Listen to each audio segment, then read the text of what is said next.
Hi, this is Michael Buffer, and welcome to the BoxHard Podcast. Hello, everyone. This is Mikey Garcia. This the monster from the swamps, Regis Rougarou Program. Hey, what's up? This is King Carlos Molina, former IBF world champ. This is Michael, the Bounty Hunter, 2012 Olympian and your people's champ. This is Charlie Edwards, flyweight champion of the world. This is Fast Eddie Chambers, and you're listening to the BoxHard Podcast with my main man, Joey Coastman. Hello everybody and welcome to episode 262 of the BoxHard Podcast. I'm your host Joey Coastman. I'm joined by my counterpart. It is of course the former heavyweight world title challenger himself, Mr. Fast Eddie Chambers. Eddie, how you doing, my man? Welcome once again. I'm good, my man. I'm good. Enjoying being on the show again. Every single week it seems, which is brilliant obviously to have you here, doing this show, doing all the other shows. You seriously feel like a piece of furniture now.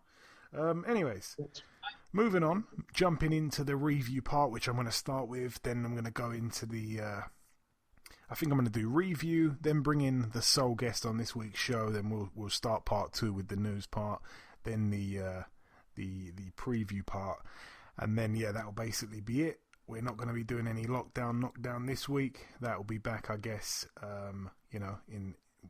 Sorry, Eddie, what'd you say? Yeah, maybe the following week, maybe after, whatever. Yeah. Whatever. Yeah, we'll slot it in somewhere. But yeah, we'll, like I say, do the review part now. Then I'll probably find the quiz question for Eddie. Then bring in the sole guest, and then of course to see out the show, the preview part and the news. Anyways, let's start with the review part. I'm going to start here at the Falcon Club in Minsk, Belarus. This one was last Thursday, the 15th of October, so a week ago today. Edward Troyanovsky, former world champion, topped the card. It was an Al Siesta show. Shout out to Al Siesta, friend of the show. He put a card on, like I say, in Belarus. Edward Troyanovsky, former world champion. I think he was the IBF world champion. 28-2 is his record. Going into this fight here against a very tough kind of journeyman, really, called Reynold Garrido. Garrido went into the bout with a record of 25 wins, 27 losses and 3 draws. It ended up being a majority decision in favour of the former world champion Troyanovsky, but it just goes to show, Reynold Garrido comes to fight. That everyone knows that anyway, but he proved it here. To have a real close fight with a former world champion is just amazing for Garrido. On the undercard, Dmitry Chudanov, 21-6 with 3 draws. Not the better of the two Chudanov brothers. That appears to be Fedor Chudanov. But anyway, Dmitry Chudanov, he got in with a Brit. Of course, we know last time Fedor Chudanov boxed a Brit by the name of Umar Sadiq. And Chudanov managed to win the fight. It was close though. And here, Dmitry Chudanov lost a unanimous decision over 8 rounds. He pretty much got completely shut out by a guy who I'd never actually heard of until now, called Jermaine Brown. Perhaps one to watch for the future. 9-0 from Kingston in London, which isn't far from me at all. So I'm happy to know about him. Moving out now to a card that took place in Tanzania. This is quite bizarre. Prince Patel, the very controversial flyweight, now 23-2 with a draw. It was for the vacant WBO Africa Super Flyweight title and the vacant WBO Global Super Flyweight title. He boxed Innocent Everest, 10-1 with 2 draws. His one loss came to Prince Patel. These two guys boxed last year. Prince Patel was able to stop him in 2 rounds. It was up at bantamweight, I believe. They had the rematch. They both lost some pounds and did it at Super Flyweight. However, this time Prince Patel lost a decision. I think it was a 10 round or something like that. Could have been 12. But Prince Patel loses to a guy he knocked out in 2 rounds last year. Bizarre. But again, it is Prince Patel we're talking about here. Moving out now to the White Sands Treatment Center in Plant City, Florida, USA. Just one fight to mention. Return to the ring of Ryan Blue Chip Martin. He's now 24-1. He made quick work of Hevinson Herrera. A first round KO there for Martin. Herrera's now 25-19 with a draw. He's been stopped, I think, 14 times, so he doesn't he doesn't seem to go the distance too much in his losses, but a first round knockout can't get any better than that for Ryan Martin. He needs a step up though, of course. Moving out now to the East of England Arena in Peterborough, Cambridgeshire, United Kingdom. Flying through this, it seems. I'm going to start with the undercard. This card was absolutely full of upsets. I'm going to start with the undercard. Ellie Scotney, a girl from, well, I say a girl, a lady from Catford in London.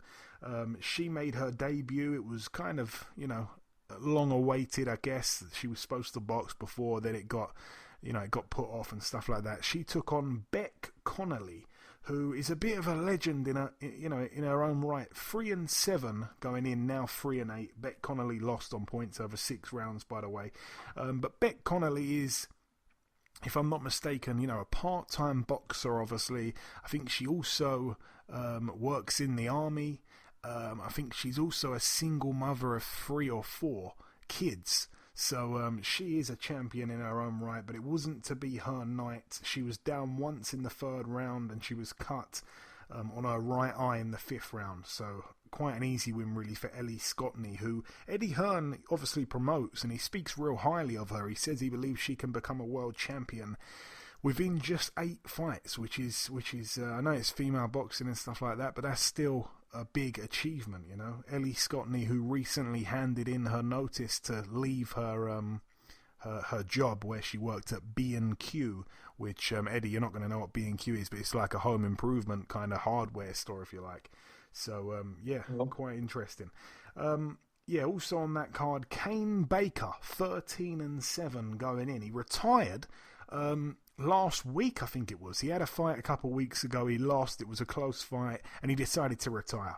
However, his phone rang. He picked up the phone. Do you want to fight on about 2 days' notice against this guy called Meshach Spear, who was 5-0 undefeated, guy from Liverpool, who practically, if I'm getting it right, begged Tony Bellew to manage him. He was looking for a chance to get out of the gutter he was in, if I'm not mistaken. Tony Bellew said, "All right, I'm going to manage you." So he managed the guy, became part of his management team, and he got him a chance here because, of course, Peter Fury failed the coronavirus test. The lady that he trains was pulled off the card. She missed her chance to box for a vacant world title, which was a real shame. So that fight was lost on the card, and in stepped the undefeated Meshach Spear, 5-0 from Liverpool, managed by Tony Bellew. Gets in against Kane Baker, who retired last week, and he came out of retirement, and Kane Baker wins an upset over 6 rounds on points there. Baker was actually cut on his left eye in the 2nd round, but it was a good fight. I mean, he deserved to win, Kane Baker. I was going to say almost a shutout. That's going a bit far, but Kane Baker deserved to win. It was good to see the right man get the decision, and Meshach Spear, he'll have to come again. On the undercard, another upset here. Joe Laws, who was 9-0. He likes to talk a lot about the time he apparently went to a gym in America and really gave a bit of a hiding to Devin Haney, which some people are very skeptical of. They're not quite sure that Joe Laws was able to beat up Devin Haney. Joe Laws, pretty much unproven. Devin Haney, one of the very best lightweights in the world. But anyway, apparently that's what happened. He took on a guy called Rylan Charlton, who no one had ever seen. He'd never boxed on TV before. He was 5-0 with a draw. He'd been boxing on small hall shows. And Rylan Charlton absolutely battered Joe Laws. Joe Laws down once in the 1st round, twice in the 3rd. And that was it. A KO in 3 rounds for Rylan Charlton. I'd like to see him in another fight. He looked real strong. And Joe Laws tried to get double-figure wins, but he's now 9-1, and it looks terrible there because you can't be talking about beating up people like Devin Haney in sparring and then losing to a guy like this, who no one had ever seen before, which is shocking. Anyway, another upset on the card. Kes Ashfaq, the undefeated Olympian, he was 8-0 going into the fight. He took on Mark Leach, who in his own right was a real good amateur, but I don't think he really reached the highs that Ashfaq reached in the amateurs. But Mark Leach, as a professional, 14-1 with a draw going in. Once again, just too strong, just like, I guess, Ryland Charlton in the fight I just mentioned against Joe Laws. Mark Leach was too strong for Ashfaq. He had him over in the 4th and the 7th round, but he ended up, Ashfaq, getting up both times and seeing out the fight. It went the full 10 round the full 10 round distance, and Mark Leach pitched a unanimous decision win, and rightly so. But that's another upset. Another strange one on the card as well. This wasn't an upset, but it was a very strange fight. Thomas Patrick Ward, 29-0. He took on Thomas Asomba, who's 10-6 going in. I said it on last week's show. Thomas Patrick Ward, one of the best talents in the UK. I don't understand, though, why he keeps padding out his record. He was a good amateur, real good amateur, turned over professionally, was boxing on tons of small horse shows, boxed in the States on an undercard. I can't remember whose undercard it was, he got a tough guy out there, I think, that night. He looked really good, but he failed to capitalise. He beat Jazza Dickens about 4 years ago. Jazza Dickens right now is in the Golden Contract finals against Ryan Walsh. What has Thomas Patrick Ward been doing? Not much at all is the answer. Just padding out his record, and I don't understand why. Anyway, I was moaning because Thomas Asomba is a good fighter, but Thomas Patrick Ward should be way too good for him. Well, it didn't really seem like that, to be completely honest. It was a very, very close fight. Thomas Patrick Ward was cut on his left eye by an accidental head clash, and it was a nasty cut. It seemed like his eyebrow was almost hanging off. The doctor stopped the fight, and it went to the cards. It ended up being a technical draw over 8 rounds of a scheduled 10. It was an awful performance from Thomas Patrick Ward. He seemed to try and trade with Asomba. He completely, abandoned his normal style, and he looked terrible. Actually, it's almost as if perhaps he's burned out. Maybe he's had 30 fights. He could have been fighting for a world title perhaps 5 or 6 fights ago. He wouldn't have been completely outclassed against anyone. He had all the talent, and I thought he had all the talent before Saturday night, but in that fight there, he was not the same guy. I'm hoping he hasn't missed the boat by padding out his record. I don't know the reason behind the fact he's been padding it out. Perhaps it's not down to him. In most cases it usually isn't, but he hasn't had it easy. He hasn't had big opportunities delivered for him on a plate, so I'm not sure what's going on there, but perhaps we see a rematch. I know that both guys, I think, had done many, many rounds sparring. That can be quite difficult if you're facing a guy that knows you really well, but still, I expected way more from Thomas Patrick Ward. So did everyone else. And the main event, Lewis Ritson, 20-1. This one was for the vacant WBA Intercontinental Super Lightweight title. It ended in a split decision over 12 rounds in favour of Ritson against the former world champion Miguel Vasquez, 42-10 now. Vasquez. Absolutely dreadful scorecards once again. I picked Lewis Ritson to lose the fight. I expected Miguel Vasquez to come in at, I think, about a 6-1 or 7-1 underdog and pull it off. And absolutely everyone, aside from 2 of the judges, scored the fight to Vasquez, including Eddie Hearn, who was the promoter of the show. He, of course, is self-quarantining because he failed a coronavirus test. He was watching on TV from home. He's done a post-show interview, and he says that the scorecards were dreadful, and even his own fighter, who he wants to back, he says lost the fight. So this is terrible. I feel for Miguel Vasquez. He's been he's come over here twice in recent times, and in both on both occasions, he has clearly won the fight. In the first occasion, it was against Ohara Davies. Ohara Davies was shaking his head at the decision when they announced him as the winner. He picked up Miguel Vesquez's hand and paraded around the ring saying, "This guy won the fight, not me." That was real honest of him. Now he comes back and he completely wins against Lewis Ritson. It is shocking what's gone on there, and they've given the fight to Ritson. Obviously, the terrible scorecard in question, especially, is Terry O'Connor's scorecard, in which he scores about 117, 111 to Ritson, only giving Vasquez 3 rounds when the majority of people gave Vasquez about 10 rounds, by the way, and some people even gave every single round to Miguel Vasquez. So I wouldn't, if I was Miguel Vasquez, ever come back to Britain. Don't even come here for a holiday. Stay well away. It's terrible. He's been mistreated. Lewis Ritson, obviously nothing against him at all, but I kind of feel like we saw his ceiling against Francesco Patera, and he's boxed a guy here, Vasquez, who's way past his best, and he lost the fight easily. So Ritson, keep him away from Regis Prograis. Regis is my guy, obviously. Ritson isn't. I've never spoke with Ritson before, so, Prograis is my guy in that one. But, keep him away from Prograis. It's a dangerous, dangerous fight. He gets knocked out in that fight.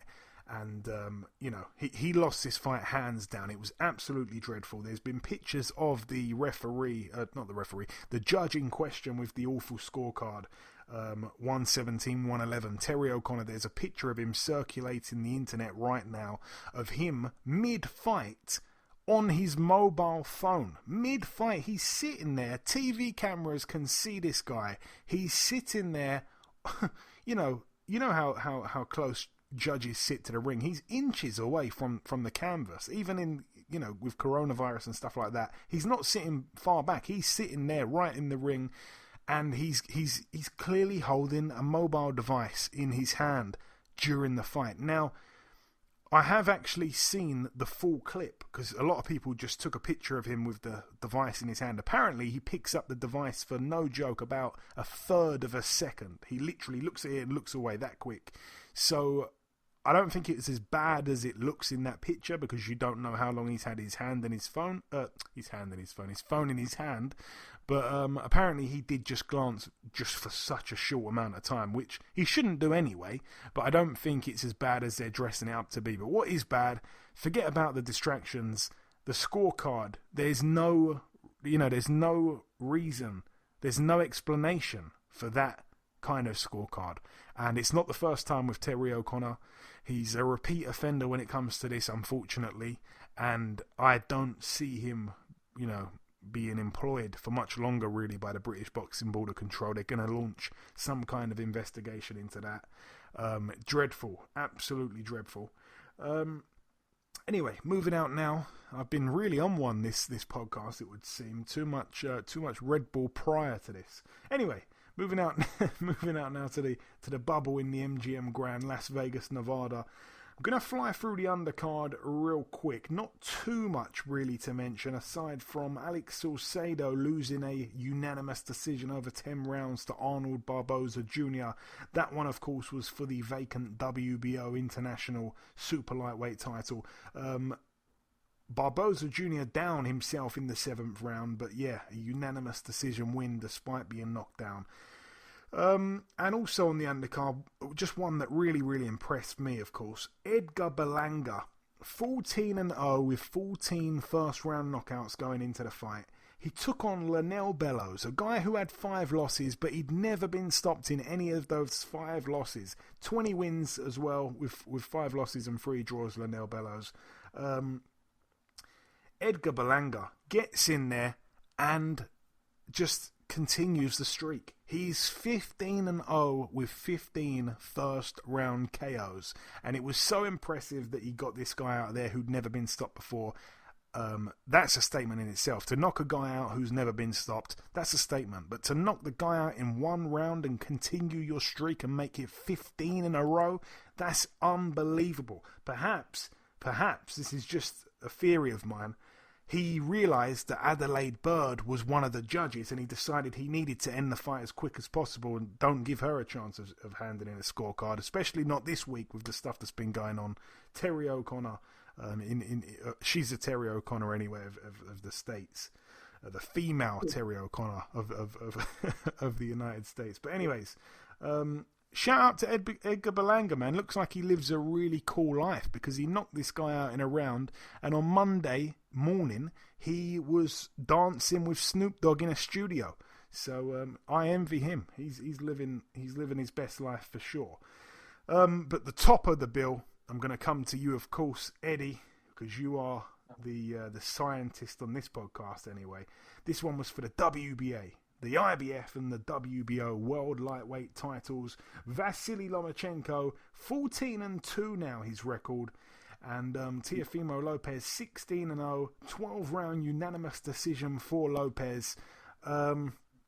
We talked about it in length on last week's show, Eddie. But we didn't agree on everything, but one thing we did agree on is that Teofimo Lopez would not outbox Lomachenko. How wrong we were.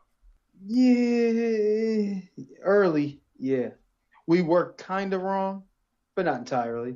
Well, for the first 6 rounds, I mean, man. For the first 6 rounds. And you know what's funny about this whole thing was it was because of his power that he was able to do that. Because Lomachenko understood for the first, maybe not, he didn't probably intend to be 6 rounds in the hole, which he wasn't, but he didn't probably intend to wait that long to start getting offensive.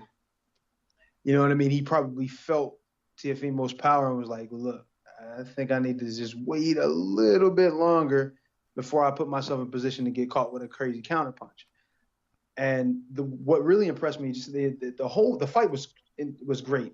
There was just so many different things about it. It was great, but the entire fight was great.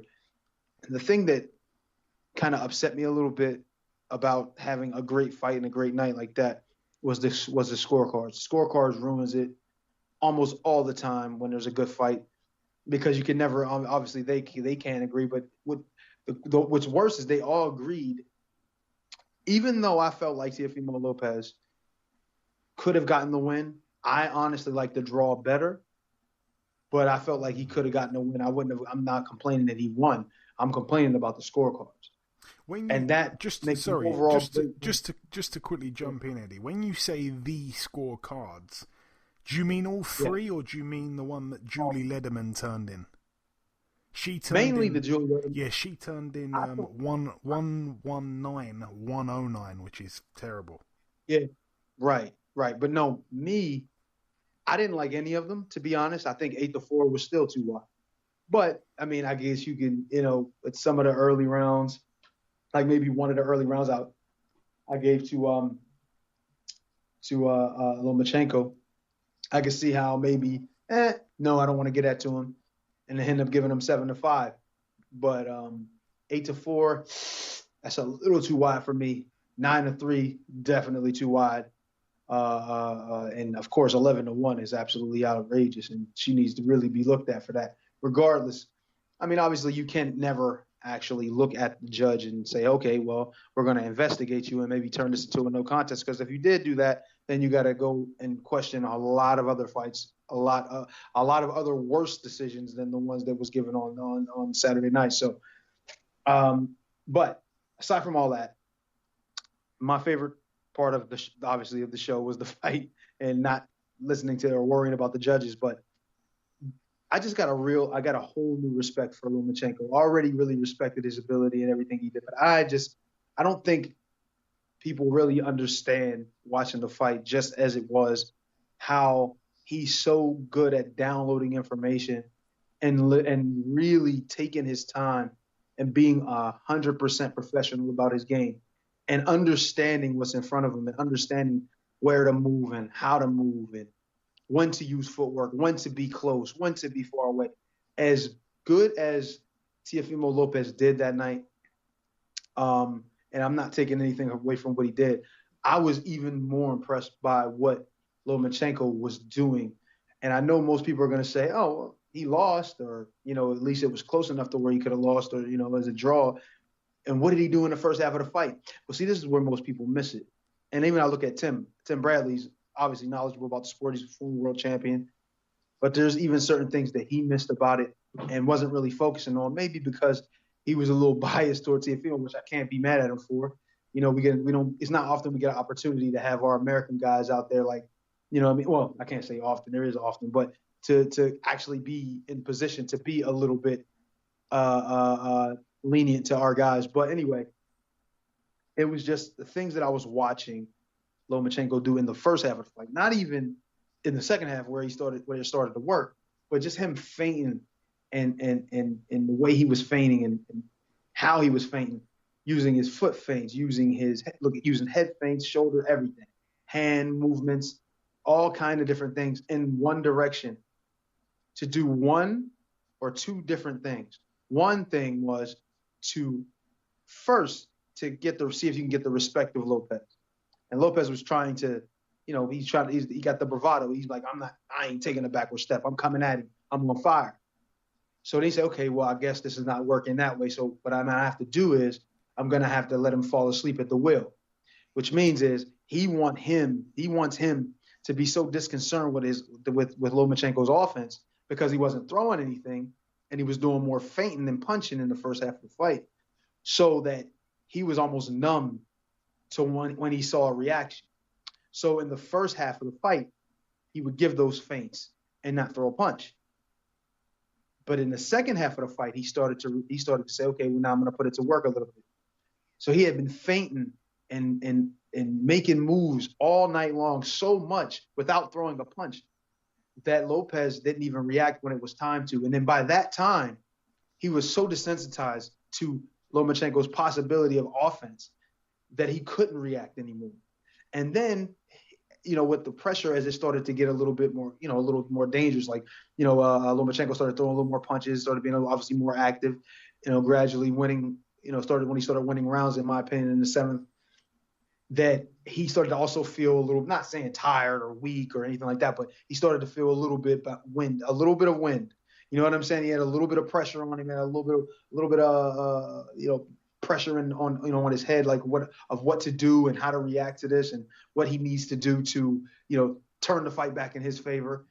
And you could start seeing that Lomachenko's plan, which was to almost keep him completely unaware of offense, and that he's so unaware that he couldn't react.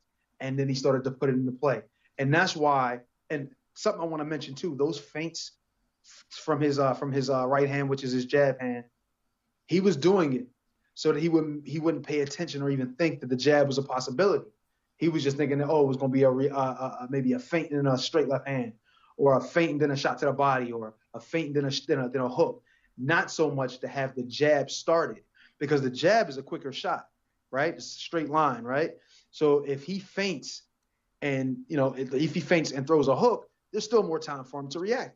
But if he feints and throws a jab, there's very, very, very little time to react. So over the course of the first half of the fight, all those feints had him, like I said, start falling asleep. And as soon as he started to get that jab off, if you watch the fight from 7 on up, he could not block that jab at all. Lomachenko's jab was 100%, basically, at that point in the fight. And it was because of all of the downloading, all of the information that he pulled in, and all of the prep work that he did for that first half of the fight. Most people are going to say, oh, man, he ain't do nothing. Teofimo was busting his ass, blah, blah, blah, blah. And I was like, look, you have to watch the fight as a whole. You got to pay attention to the things that go down. And I'm not taking anything away from Lopez. Lopez is a real guy. Like, he's a real champion. He's got a future, without a doubt. He's as good as anybody out there, in my opinion. His skills and his power and his ability to take a punch, all of those things are world class, in my opinion. But when you got a dude just like a machine, like legitimately almost like a machine in front of you, dude been off for 14 months, still coming back in the ring looking like that. Even though in the first half, like I said, it took him a while. But damn, to coming back in the second half and start doing it to the point where I was like, man, is he going to stop this kid? It was like shocking. I've watched a lot of fights, obviously, with Lomachenko, and I was at one of them in person, and I was always impressed, but this impressed me even more. And it was because of the professionalism You know what I mean? It really shone through that night. He's really a special talent. Obviously, so is Lopez, but it's just what I seen from Lomachenko that really pleasantly surprised me. Yeah, and I'm going to give my analysis on the fight round by round. I scored it as well. I agree with you on what you said originally, Eddie, that I think Lomachenko kind of felt the power of Lopez early on, and he realized that he couldn't be reckless not that he's reckless as such, but he had a lot of respect for him after that point, and it seemed like he kind of wanted to wait, I guess, until Lopez's shots didn't have that same snap on them before he could really put the pressure on, which is what it was. It was he had trouble getting to Lopez in the first half of the fight. Round one, Teofimo round, nothing was really thrown from Loma at all at that point. He just seemed to be having a look, really. Teofimo wasn't overcommitting. He was just happy to pop the jab out here and there to keep his shape. Round two, a round where Lomachenko probably landed the best shots in that round. He picked them nicely, but he only kind of landed about 3 or 4 punches in the whole round. So I just have to give it to Teofimo on his activity. But I think some people did give that second to Loma. Round 3, Teofimo Lopez, for me, he got that round again. Lomachenko's tricks were not working. Teofimo wasn't falling into any traps. Lomachenko looked a little bit uncomfortable, in my opinion, there. And he looked like he was, dare I say it, almost running out of ideas already in round 3. Round 4, Teofimo for me in full control. Lomachenko couldn't do anything with him. Round 5, Lomachenko, had been on the back foot by that point pretty much for the whole fight. Teofimo did say in the build-up that Lomachenko couldn't fight going backwards. It almost seemed like he was right. It seemed to be very easy for Teofimo. Even the pace wasn't much of a problem. It was quite comfortable for him. And at this point, I did expect so much more from Lomachenko. We said last week, that Lopez couldn't outbox Lomachenko, like I say, and it seemed at this stage that he had no answers for Lopez. Round 6, a bit of a better round from Lomachenko, but still a very difficult task, I think, to give him that round. So I gave the first 6 to Teofimo. So straight away it's an uphill battle. And I will just add that all 3 of the judges gave Lopez the first 7 rounds, by the way. That's just a little fact I'm going to throw in. Round 7, this is where I did give Lomachenko his first round. He was able to put Teofimo on the back foot for a spell in the fight where I felt Lomachenko did start having success. Like I say, a Lomachenko round. Round 8, it was like a switch inside of Lomachenko just flicked. He started to up the tempo. He put the pressure on Teofimo. He went from fully backing up early on in the fight to turning into pure aggression. Still, again, like I say, he could only earn a draw on my card unless he scored a knockdown. But I just thought this is kind of odd tactics from Lomachenko. You knew at this stage it was going to be an unmissable end to the fight. Was he perhaps, looking to pile on the pressure late and get a stoppage? Was that part of the game plan? It's a risky one. We've seen fighters do it, though, over the years. Round 9, another Lomachenko round. I felt it was a close round, but I just about edged it to him. Round 10, for me at that point, the best round of the fight. Excellent work from both guys. Lomachenko was throwing his flashy combinations. He was taking big shots off Teofimo as well, though, and it was just amazing to see, and I'm sure you'll agree, Eddie, the smart pressure that Lomachenko was applying, and 99.9% of boxers struggle to apply what they call that smart pressure, especially as smart as Lomachenko's pressure. So again, I gave him that round as well. So all of a sudden, a 6-0 shutout is now 6-4 on my card. Round 11 for me, a Lomachenko round. It was just a pleasure to watch. It was dangerous though, because he was going at Teofimo and at times trading with him. His jabs were lovely. He was popping the head back of Teofimo, like you said. All the feints and stuff. Teofimo was looking tired. His mouth was wide open. open. His head was getting popped back repeatedly.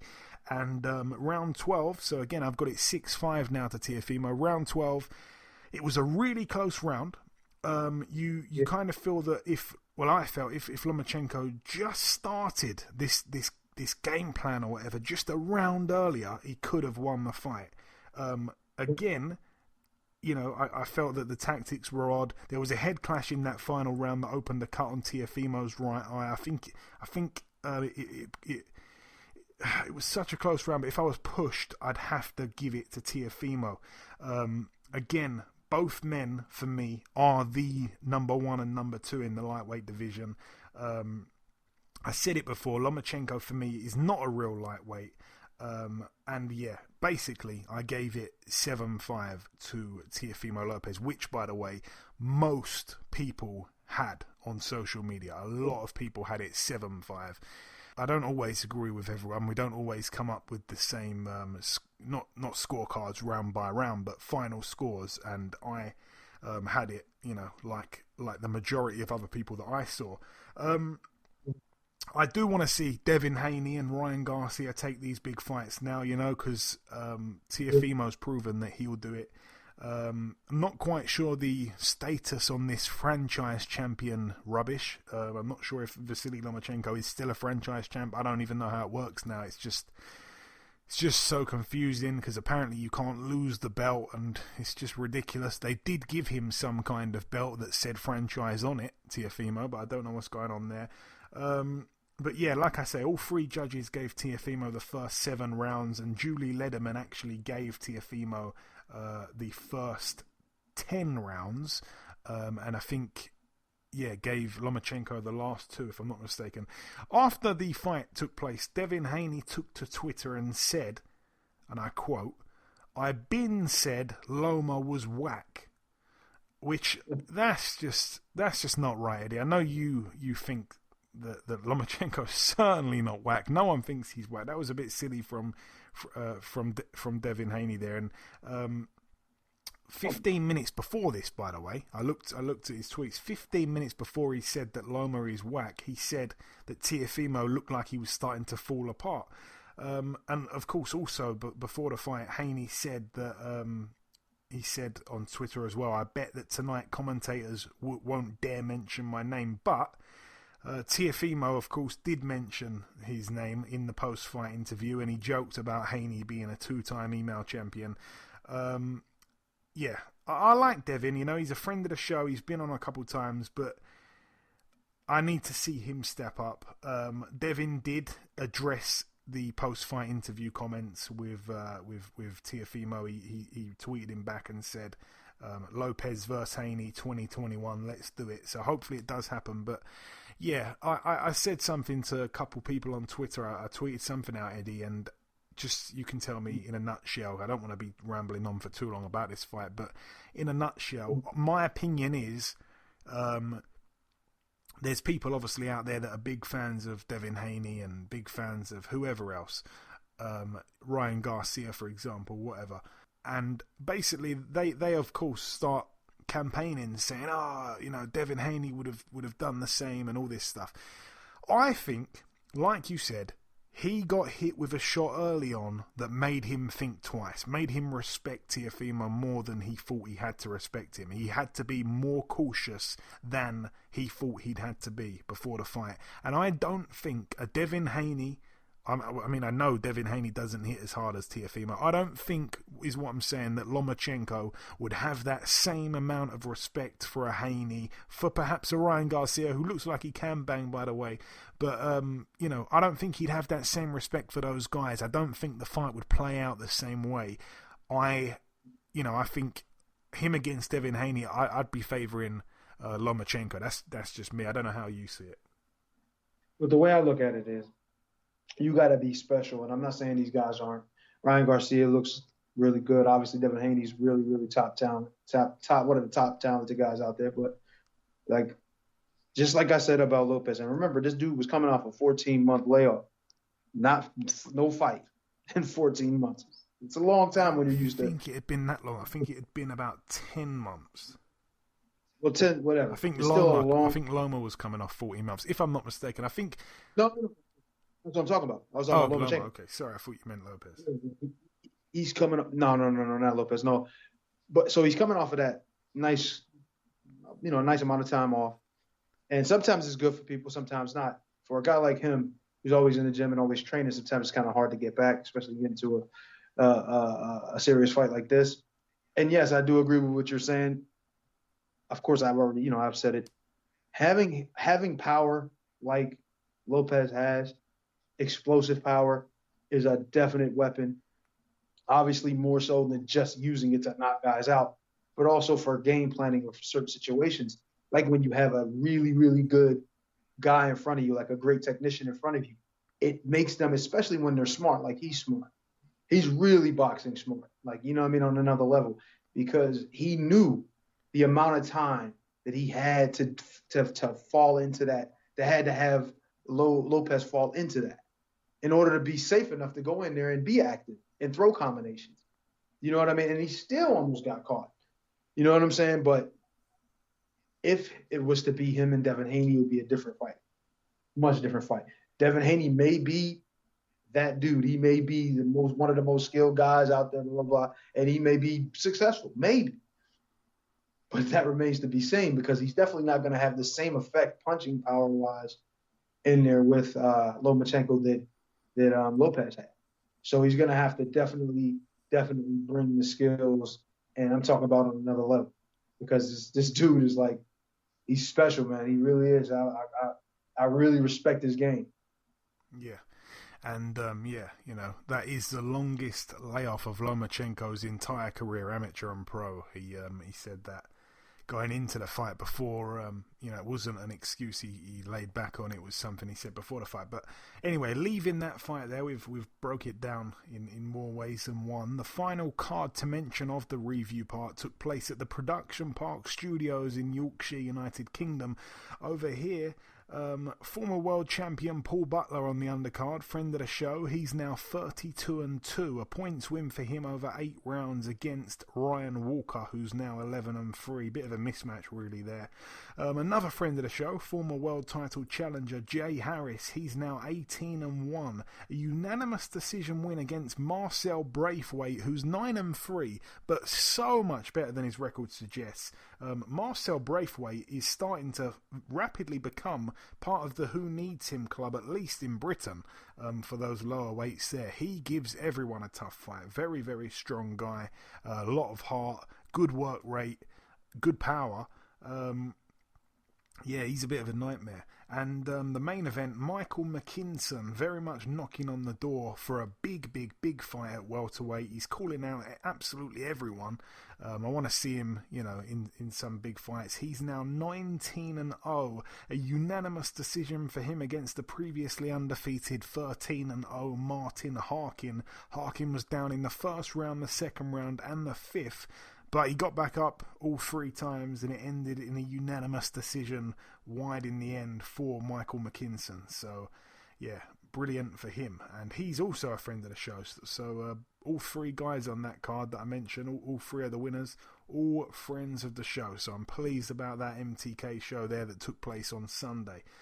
But anyway, that is it for the review part. Just before we bring in our sole guest, it is now time for Eddie's quiz question. So, Eddie, are you ready? Yes, sir. I'm ready. Okay, so,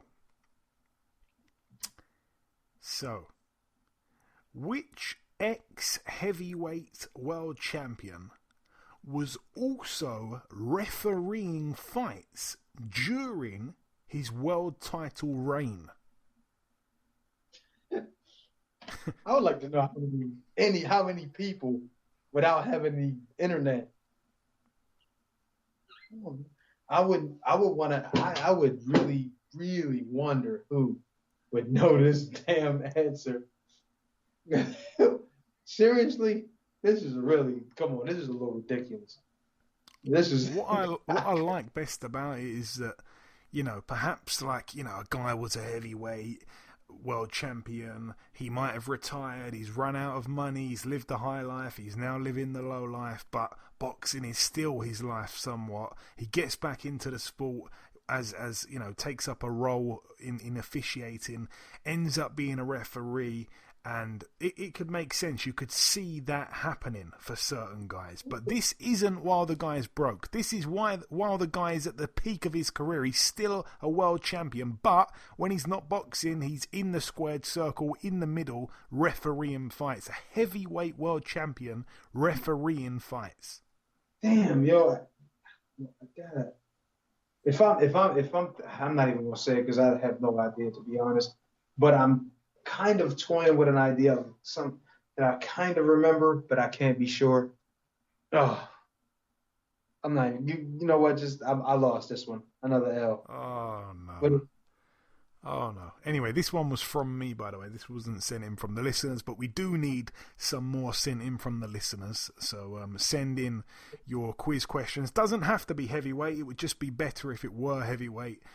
Any question. It doesn't even need to be something that's very difficult, because we should make them easy for Eddie, because he'll be taking L's every week if we continue with this level of difficulty. But send them in at BoxHard. Say again, Eddie. Yeah, because this level of difficulty is a little ridiculous. I don't even know how people knew this whole thing at all. Okay, well, yeah, send them in to us on Twitter at BoxHard Podcast. But when I tell you this guy's name, Eddie, you're not gonna say it's not like well documented. I don't think everyone knows, but you know this guy. It's not like I'm gonna pick out this obscure name and say, yeah, this guy was a heavyweight world champion 170 years ago. This is a guy that you absolutely know of. He's dead now. He was a former heavyweight world champion. Boxed some huge names along the way, including a young 22-year-old Muhammad Ali.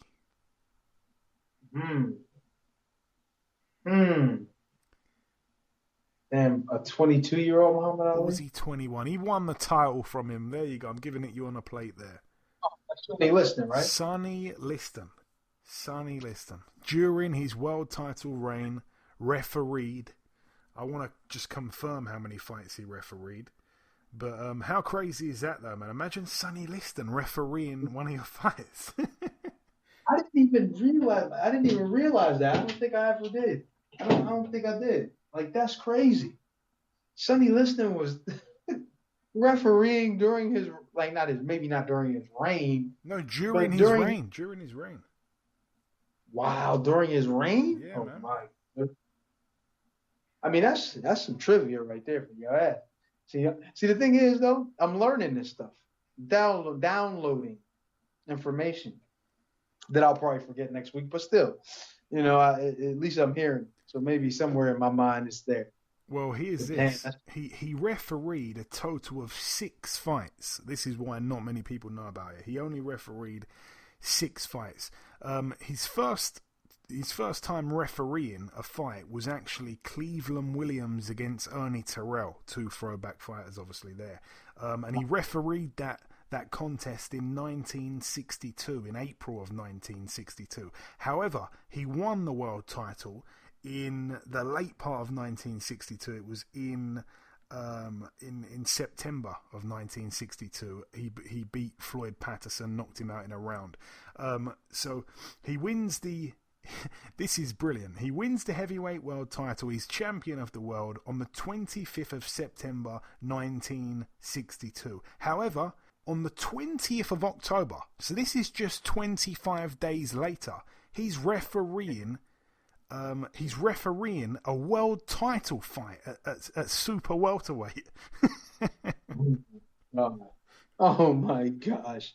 Are you serious? That's beautiful, man. So he decided to referee on that day there. So 25 days after his world heavyweight title win, he referees a world title fight. Then 3 days later, he referees another fight. So this is again just 28 days after he becomes world champion. He referees another Cleveland Williams fight. And then, he went on to referee once more that year, another fight in December of that year. Then he referees in 1963, in May 1963. That was his 5th time refereeing a fight. So at that point, May 1963, still world champion. He hasn't even made his first defence yet. He defends for the first time against Floyd Patterson in July of that year. So yeah, so from actually winning his heavyweight world title, he referees 4 fights before he makes his first defence. He knocks out Floyd Patterson again in the rematch in 1 round again. Then, of course, he loses to Muhammad Ali the following year. Then they have a rematch. He loses again to Muhammad Ali. And just to top it off, he did referee once more 6 years later, just the final time in 1969. He refereed the final fight. He refereed 1969 in August, and after that, he did have 3 more fights before calling it a day in the end in 1970 after he beat Chuck Wepner. So that is trivia for you there. If I've never seen it before, that is real heavyweight trivia, Eddie. And I didn't have any help there. I absolutely dug that up myself. That is brilliant, eh? That was a tough one. That was good. There you go. So that was good. It's 1 and I think you're 1 and. Are you 1 and 3 or 1 and 4 now? I think I'm 1 and fucking 4. Come on, man. You gotta make these doable. We're gonna do some easy ones, man. We're gonna definitely have to bring you some easy ones. Eddie is asking for your help. If you're a listener listening to me right now, Eddie is asking for specifically your help. Send in some easy questions for him. Help him rake back those wins. His quiz record is way worse than his fight record. He should be getting these right. Anyways, that's it for the review part. That is it for the quiz part. The final thing to do before we wrap up this little piece here is to welcome our sole guest on this week's podcast. Ladies and gentlemen, please welcome a man that's undefeated in 35 fights, a man who, before a spell of inactivity, was world ranked by the IBF at welterweight. He's back now, though. His next fight takes place at super middleweight against a middleweight world champion. It is, of course, Mr. Dusty Hernandez-Harrison. Dusty, welcome to the show. It's been a long time, my man.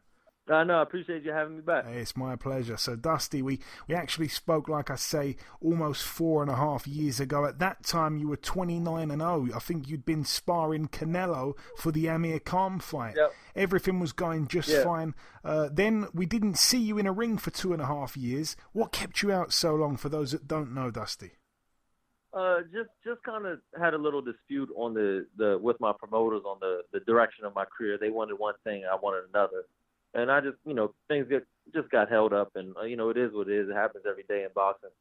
As much as I want to be mad about it, it's in the past, and, look at the opportunity I got now. So everything happens for a reason, and I'm grateful to have this goddamn fight, because I've been waiting on a fight like this for a long time. Yeah, absolutely. I think a lot of fans also. And again, when we last did this interview all that time ago, it was on the week. It was a couple of days before, I think it was the Mike Dallas Jr. fight, which obviously was a close one. Yep. What do you kind of recall of that fight now? It seems so long ago. I didn't. You were young as well. Yeah, I was young, but I didn't. What I really fucked up is I was out there with Canelo, which was a great experience, and I wouldn't trade it for nothing. But I let that get in the way of me focusing on that Mike Dallas fight, and I came home from the fight, maybe 10 days before the fight, and then I went to Barry Hunter and said, "Hey Barry, can you work my corner? I got a fight in 10 days." And he's like, "Shit, come on." And I never focused on that fight at all. So I definitely fucked up, because I for sure lost about 5 out the first 6 rounds. Yeah. And like I say, you're still very young. You're 26 of age at the minute. Since you've come back to boxing, you've come back after that layoff. You've knocked out all 4 of your opponents. However, your weight has been a little bit up and down. You've been from 159 to 175 pounds. Do you know where you're most comfortable boxing at right now, weight-wise?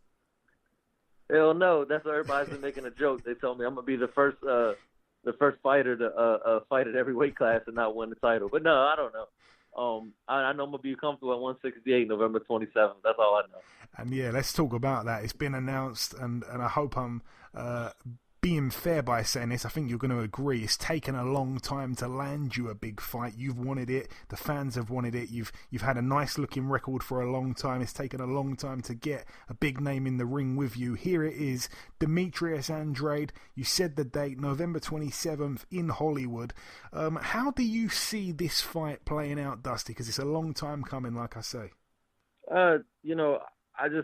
Nobody's seen me in so long, and I don't think, a lot of people don't even know that I had fights coming back. And whatever, that's cool with me. Just a lot of people haven't seen me since the Mike Dowd fight, and they just don't know what the fuck to expect. So I think everybody's just kind of like, and they don't know. I just, it's going to be a big surprise for them. They'll just be surprised that, I am able to hold my own at a weight like that. And also, too, this is probably sad, not too good, but I am banking on Andre, overlooking me. And I know how it is. This ain't a fight that he wants, and I know how it is for me. When it ain't a big fight, it is kind of hard to get up for it. And, I'm counting on that. But for me, this is the shot of a lifetime, and I'm in the gym a lot, a lot. And for the first time, you don't got to drag me to the gym at all. And Dusty, I know that back when we first spoke, you were very much like a secret in boxing. No one really knew where you were going to end up, where the path would lead to. Obviously, you hit a couple bumps in the road, promotional wise and stuff like that. Do you still feel like you're a big secret in boxing? No one has really seen anything of what you've really got.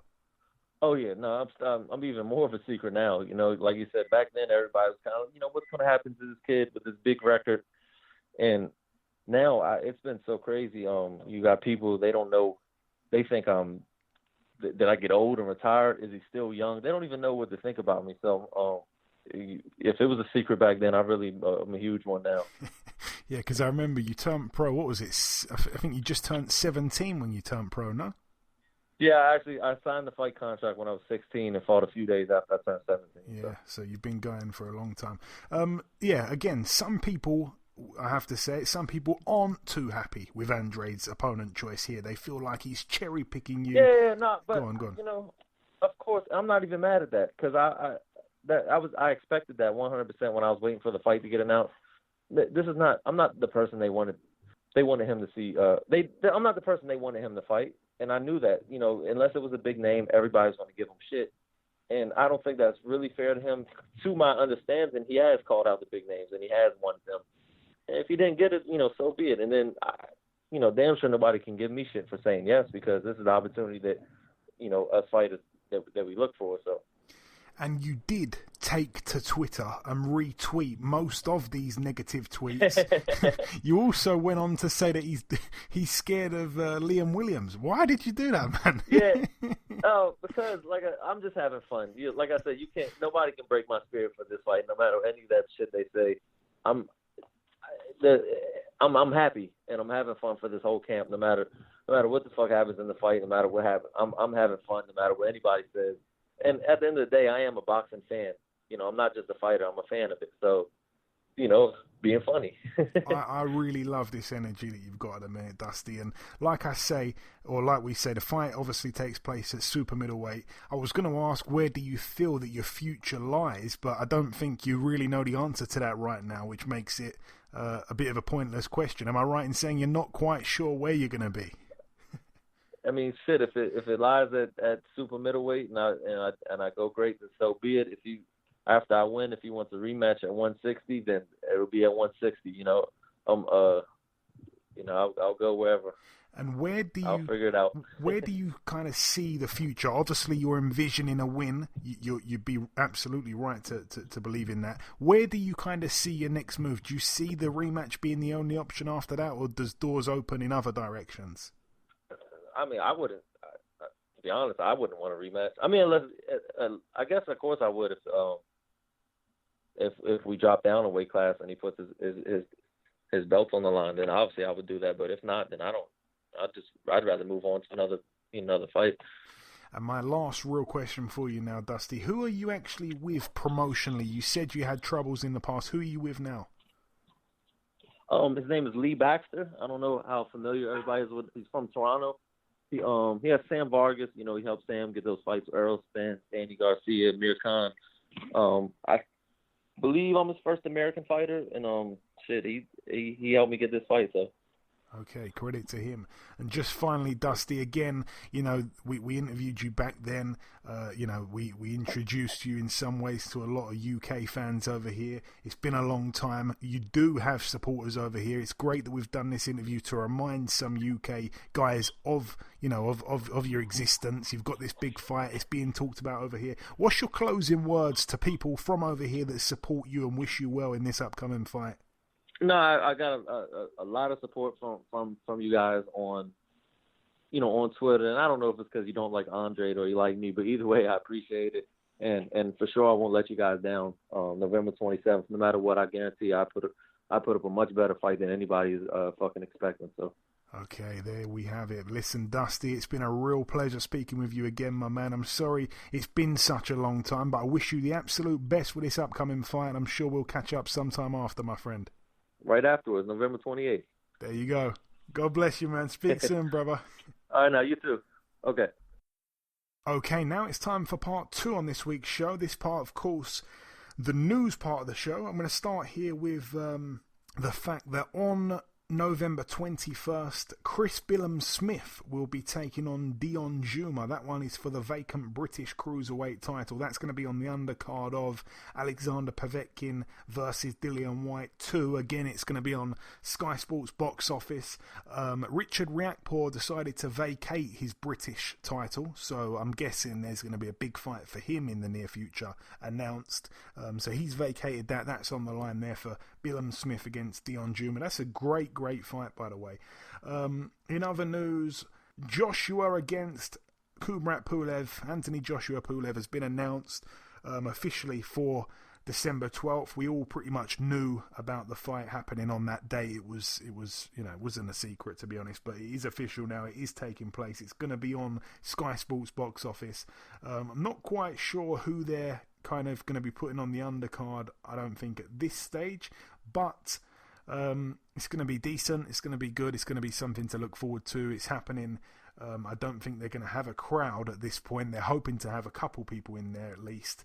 I'd imagine at least. It's going to be at the O2 Arena in London, Saturday, December the 12th, like I say. So that's finally on. I think Josh Buatsi might be on the undercard. Not sure how his eye is, actually. And I'm sure there's someone else on that card. Lawrence Okoli, he's boxing the former WBO Cruiserweight World Champion, the Polish guy. Completely forgot his name. Usyk beat him, didn't he, when he picked up the WBO Cruiserweight title. Completely forgot the guy's name now, but anyway, that's on there. Also, another fight's been announced for November 14th. Welterweight WBO champion Terence Bud Crawford. He defends his title against Britain's very own Kell Brook. That's going to be an interesting fight. I think Kell Brook is really on the tail end of his career. I'm actually quite surprised that he's even still going. I'm surprised he's took this fight. It's a very tough fight. I don't know how much money he's getting paid. There's still rumours that it's not even going to be on TV over here. He's pretty much lost the backing from his broadcaster, his prior broadcaster, Sky Sports. They don't seem to be interested in picking up the fight. So he doesn't have the TV. His stocks have really gone down. Obviously, he's been hanging around hoping for the Amir Khan fight for years and years. It's never, ever happened. It's not going to be happening. And here he is against Terence Crawford, who I think is just all too accurate and in form for Kell Brook at this part of his career. If this fight took place with Kell Brook from 4 or 5 years ago, it's a brilliant fight. But in this day and age, in 2020, I think he's going to pick Kell Brook apart, to be honest, and I can see the stoppage coming, but I hope I'm wrong. But Terence Crawford, since moving up to 147, has knocked everyone out his face, so he's on a devastating run. Savannah Marshall against Hannah Rankin. Obviously, it was supposed to take place on the weekend just gone. Peter Fury tested positive with coronavirus. That one has been rescheduled very quickly as well. It's been rescheduled for this same month. It's going to be now on October 31st on the undercard of Chisora and Usyk. Again, that's on Sky Sports. Really pleased for both the ladies there. chance at the world title after all, and it's only been pushed back in all by 2 weeks, so that's great news for both the ladies involved in that fight. And the final piece of news to mention is that the Mark Heffron and Denzel Bentley fight, obviously they fought a few weeks back. It's been the rematch has been penciled in for November the 13th, which is a Friday night. That, of course, being promoted by Frank Warren. But that is it, though, for the news part of the show. Moving on to the preview part, there's not too much to go over, but I'm going to start here at the Gimnasio TV Azteca in Mexico City, Mexico. 3 world title fights on this card. It's going to be on DAZN. I'm hoping they're showing it on Sky Sports. Not quite sure actually about that. Let's start with the undercard. We've got the undefeated Ofer Jones III, 5-0, no opponent just yet. We've also got Diego Pacheco, 9-0, no opponent just yet. We've got Austin Williams, 5-0, no opponent just yet. And moving on now to the 3 world title fights. Let's start with the first one here. Julio Cesar Martinez, 16-1, defending his WBC flyweight world title against Moises Calleros, who is 33-9 with a draw, a late replacement. Can't remember who Martinez was originally supposed to be boxing now, but that's a late replacement there. Also on the card, we've got Roman Chocolatito Gonzalez in search of win number 50. He's 49-2, defending his WBA super flyweight world title against Israel Gonzalez, former opponent of Cal Yafai. That could be quite interesting there. Israel Gonzalez, 25-3, and I believe it's the main event. It's the rematch between Juan Francisco Estrada, 40-3. He puts his WBC World Super Flyweight title on the line against Carlos Cuadras, who's 39-3 with a draw. Obviously, the first fight between the pair was absolutely brilliant, and here is the rematch. It's took place a couple years. I think it's been 2 or 3 years since the first one, if I'm not mistaken, but first one was great, and if that's anything to go by, this is going to be great also. Moving out now to the Mohegan Sun Casino in Connecticut, USA. One fight to mention on the undercard, a guy that I should mention here, Malik Hawkins. He's under the Mayweather Promotions banner. He was supposed to take on Keith Hunter, Mike's little brother, about a few months ago now. For whatever reason, that fight didn't end up happening. He's in a 10 rounder here against Subriel Matias, who is 15-1. That's going to be a good fight. And the main event for the interim IBF World Welterweight title, Sergey Lipinet, 16-1, former 140 world champion. He takes on Custio Clayton over 12 rounds. Custio Clayton, 18-0, a bit of a late replacement, but that's a good fight there. And the final fight to mention, this one actually takes place on Monday, but of course by the time we do the show next week, the fight would have taken place. So here it is on the preview part. It's happening on Monday, October 26th, in Japan at the Karokian Hall, the historic venue in Tokyo. Daigo Higa, former world champion, 16-1, kind of fell off the face of the earth, didn't he? He lost to Rosales. He lost his world title to Rosales. I think he was about, at the time, I'm sure he was about 14-0 or 15-0 with all knockout wins. And he took on Christopher Rosales, and Christopher Rosales knocked him out and, took his belt. Then, of course, came over here, lost it to Charlie Edwards. Charlie Edwards vacated it. Then Martinez picked it up.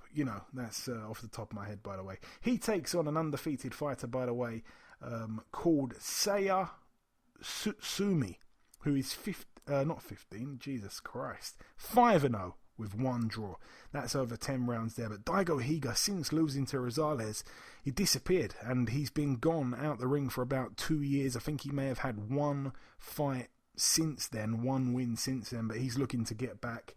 And he was a great fighter at one point. He had 1 bad night, and no one's really heard much from him since. But anyway, that is it, though, for the preview part of the show.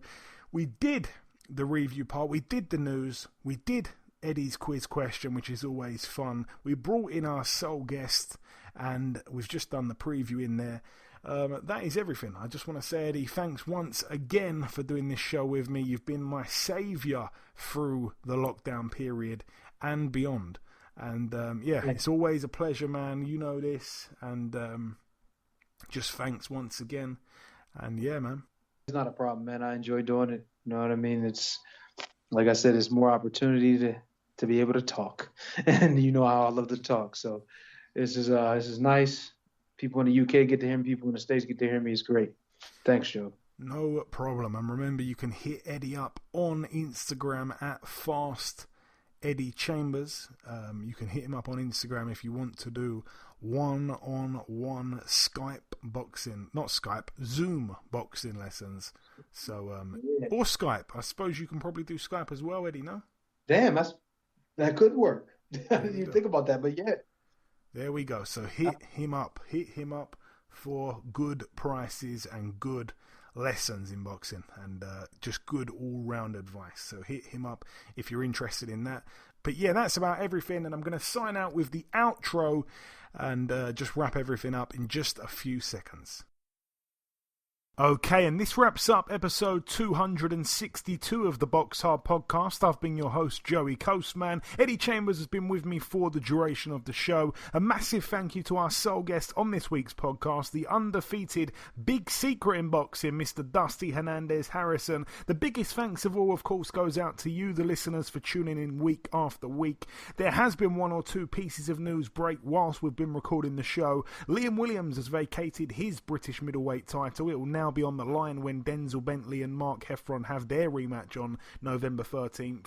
Matchroom have announced their residency in the Wembley Arena throughout 4 upcoming fight nights, starting with October 31st, Chisora Usyk. Then the female triple world title show featuring Katie Taylor on November 14th. Then on November 21st, Povetkin White 2. And finally, a soon-to-be-announced world title card set for Friday, December 4th. In other news, MTK have announced that they're matching 2 of their unbeaten prospects together for a fight to take place on December 2nd on the Golden Contract Tournament in Wakefield. Harlem Eubank in one corner, he'll be taking on in the other corner Daniel Egbenike in what I feel will be quite an interesting fight, that one. But that's about everything from myself. Enjoy your weekends, people, stay safe, and we shall see you all again next week.